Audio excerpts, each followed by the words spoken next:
Здравейте, ето и втората степен от двустепенното меню за вечерта. Извиняйте. А именно, част от рецептата може да ви се стори позната.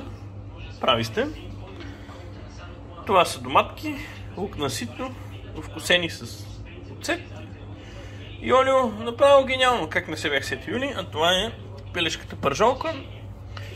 О май гад, отново с домати. Нарязах доматито.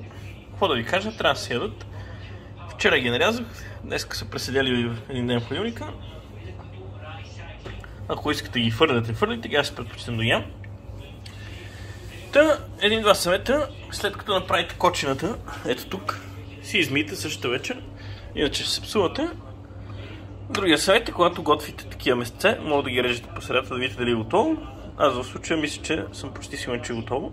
А и да видите финалната версия на ястията.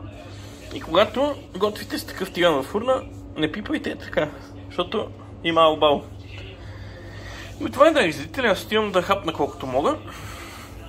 Ако не успеете да изядете порцийката същата вечер, не се притеснявайте, ще си я доизядете утре.